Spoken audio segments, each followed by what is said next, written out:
Aconteció que entre tanto que Apolos estaba en Corinto, Pablo, después de recorrer las regiones superiores, vino a Éfeso y hallando a ciertos discípulos les dijo: ¿recibieron el Espíritu Santo cuando creyeron? Y ellos le dijeron: ni siquiera hemos oído si hay Espíritu Santo. Entonces dijo: ¿en qué pues fueron bautizados? Ellos dijeron: en el bautismo de Juan. Dijo Pablo: Juan bautizó con bautismo de arrepentimiento, diciendo al pueblo que creyeran en aquel que vendría después de él, esto es, en Jesús el Cristo. Cuando oyeron esto, fueron bautizados en el nombre del Señor Jesús, y habiéndoles impuesto Pablo las manos, vino sobre ellos el Espíritu Santo, y hablaban en lenguas y profetizaban. Eran por todos unos 12 hombres. Y entrando Pablo en la sinagoga, habló con denuedo por espacio de 3 meses, discutiendo y persuadiendo acerca del reino de Dios. Pero endureciéndose algunos y no creyendo, maldiciendo el camino delante de la multitud, se apartó Pablo de ellos y separó a los discípulos, discutiendo cada día en la escuela de uno llamado Tirano.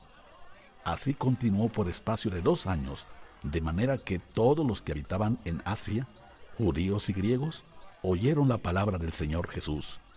Y hacía Dios milagros extraordinarios por mano de Pablo, de tal manera que aún se llevaban a los enfermos los paños o delantales de su cuerpo, y las enfermedades se iban de ellos, y los espíritus malos salían.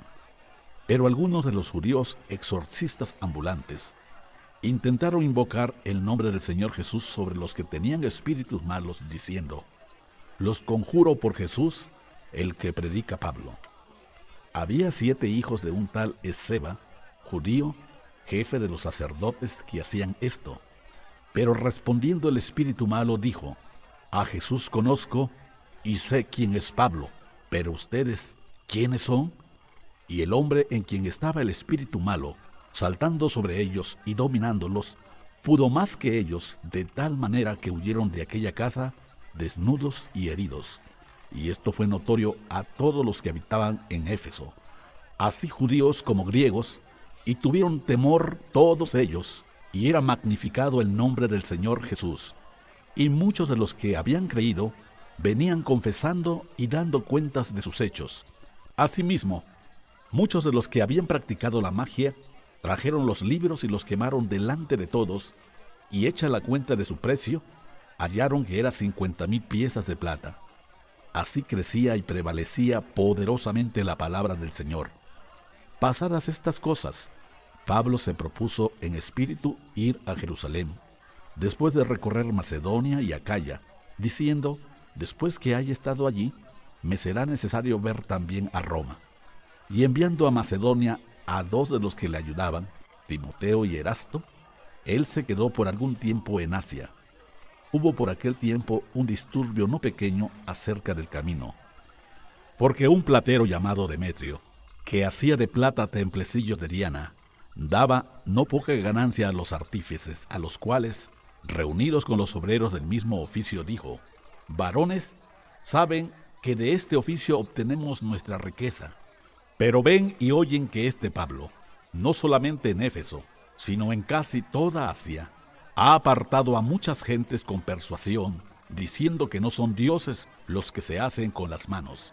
Y no solamente hay peligro de que este nuestro negocio venga a desacreditarse, sino también que el templo de la gran diosa Diana sea estimado en nada, y comience a ser destruida la majestad de aquella a quien venera toda Asia y el mundo entero. Cuando oyeron estas cosas se llenaron de ira y gritaron diciendo: grande es Diana de los Efesios.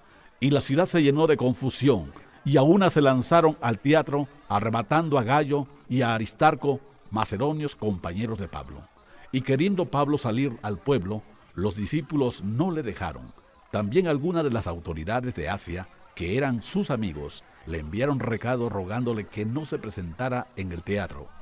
Unos pues gritaban una cosa y otros otra, porque la concurrencia estaba confusa, y los más no sabían por qué se habían reunido, y sacaron de entre la multitud a Alejandro, empujándole los judíos. Entonces Alejandro, pedido silencio con la mano, quería hablar en su defensa ante el pueblo, pero cuando le conocieron que era judío, Todos a una voz gritaron casi por 2 horas: «¡Grande es Diana de los Efesios!». Entonces el escribano, cuando había apaciguado a la multitud, dijo: «Varones efesios, ¿y quién es el hombre que no sabe que la ciudad de los Efesios es guardiana del templo de la gran diosa Diana y de la imagen venida de Júpiter? Puesto que esto no puede contradecirse, es necesario que se apacigüen y que nada hagan precipitadamente, porque han traído a estos hombres sin ser sacrílegos ni blasfemadores de su diosa, que si Demetrio y los artífices que están con él tienen pleito contra alguno, audiencias se conceden y procónsules hay, acúsense los unos a los otros, y si demandan alguna otra cosa, en legítima asamblea se puede decidir, porque peligro hay de que seamos acusados de sedición por esto de hoy, no habiendo ninguna causa por la cual podamos dar razón de este concurso». Y habiendo dicho esto, despidió la asamblea.